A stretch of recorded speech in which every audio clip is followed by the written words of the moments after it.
लंबा हो गया, लेकिन जैसा कि कहते हैं कि जहाँ भाग्य लिखा होता है, तो जब तक जहाँ भाग्य लिखा होता है वो तैयार नहीं होते तब तक मैं भी कुछ नहीं कर सकता था।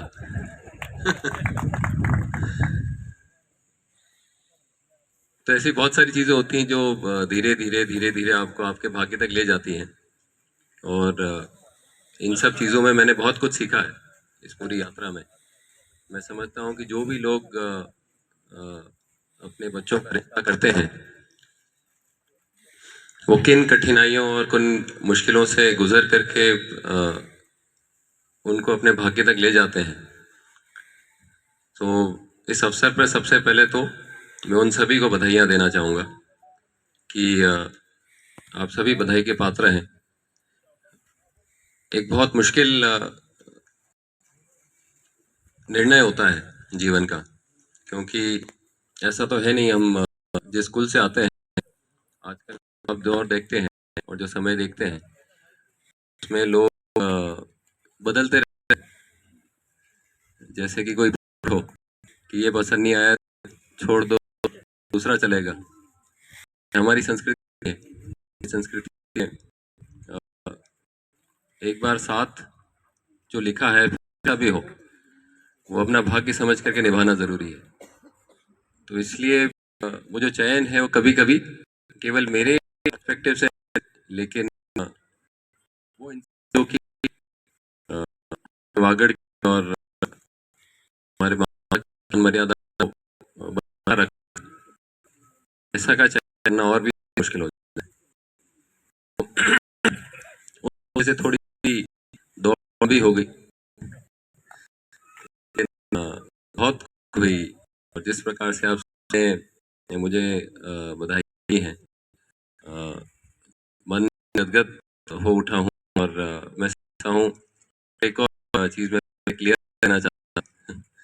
मैंने कहा कि नवंबर से पहले होगी, नहीं कहा था कि नवंबर में होगी, क्योंकि जो सबसे उत्तम वो नवंबर में सकता है या दिसंबर हो सकता है, जो भी हो सकता है, लेकिन मैं भाग्य के साथ जो हमारे वैदिक परंपरा है उसमें बहुत ज्यादा विश्वास रखता हूँ।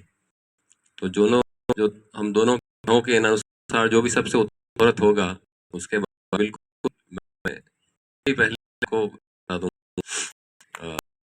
तो क्या रोके कुरीतियों के बारे में कुछ निर्णय समाज की तरफ से एक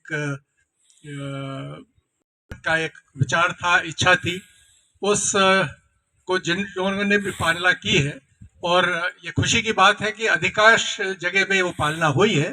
थोड़ी बहुत उल्लंघन हुए हैं कहीं पे, क्योंकि बनाते हैं डूंगरपुर से आई तो उधर में हो सकता है कि कुछ उल्लंघन हुए हों, और अब जो हो चुका है उसके ऊपर में हमको ज्यादा फोकस नहीं करना है। हमें तो उस पर फोकस करना है कि जिधर में पालना हुई है। और आगे के अंदर में भी मैं सभी समाज के अंदर में सभी को कहूंगा कि भाई ये, क्योंकि ये एक समाज से उठी हुई इच्छा है जहाँ पे 90-95% लोगों ने इस इन बिंदुओं के समर्थन में किया है। और उसका जो भावना है वो सिर्फ ये नहीं कि किसी के ऊपर प्रतिबंध लगाना है, वो भावना ये है कि आज हमारे बीच में कई जो हमारे समाज भाई हैं, वो पूरी कोशिश में है कि भाई वो जो दबाव में आज की तारीख में ये 2-3 पीढ़ियां जो निकली हैं उसके अंदर में हम लोगों के संभल नहीं पाए, जो समाज को ये अपने बेनेश्वर के पास अपने भाई सज्जन सिंह गढ़ा के हैं, हनुमंत सिंह जी, उनके यहाँ पे जो संघ प्रमुख जी पधार रहे हैं, और 9 तारीख को वो कार्यक्रम है, सभी आमंत्रित हैं और 11 बजे के टाइम है, तो आप सब वहाँ पे जरूर पधारें। और जो मेरे सभी यहाँ पधारे इन सबको बहुत बहुत बधाई, होली मिलन भी। और एक मैं छोटी सी बात और भी करूँगा कि अपना पुराना हॉस्टल है उसके पीछे एक वो कुआं था अपना, वहाँ कंस्ट्रक्शन कर रहा है, तो मेरा आपसे आग्रह है कि उसमें अभी जैनू भाई को लिख के देना पड़ेगा नगर परिषद को कि उसको रुकवाएं, क्योंकि वो जमीन, यह रोड था अपना जाने आने का, और पास में जो एक पुरानी स्कूल है उसको गिराने का भी आदेश आया हुआ है। पास, और वहाँ पर ये बिल्डिंग गिर जाएगी और अगर वहाँ पार्किंग की कुछ हो जाएगी तो अपना ये 3 साइड ओपन हो जाएगा, क्योंकि बिल्डिंग जर्जर हो रही है। क्योंकि एक बार जब ये वो कोर्ट गिरा था उस समय दीवार गिरी थी, उस समय से ये चल रहा था और इसकी स्वीकृति आ गई थी, बारिश से पहले ही टूटने वाला था पर किसी कारणवश रुक गया है। तो मेरा आप सबसे आग्रह है कि उसको भी अपन करें। एक वो अपन ने ज़मीन ले रखी है, क्योंकि पाटीदार समाज को तो अलॉट हो गई है वो ज़मीन, उन्होंने करवा ली, पर अपनी ज़मीन का अभी तक कोई हुआ नहीं है।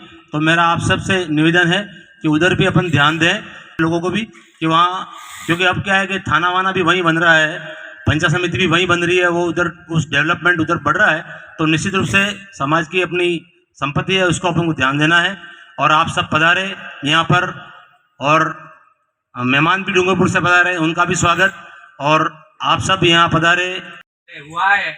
और हमारा वैसे तो डॉक्टर साहब आनंदपुरी ने द्वारा घोषणा कर दी गई है और मेरे भी चर्चा हुई थी।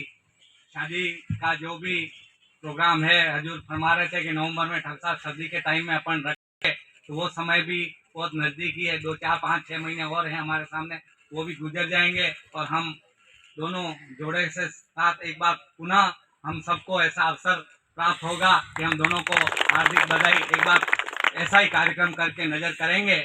मैं डिक्लेयर कर दी जाए और समाज उस तारीख को अपने वहाँ शादी का कोई फंक्शन नहीं रखे और अधिक से अधिक संख्या में आके हजूर साहब के वहाँ लाभ ले।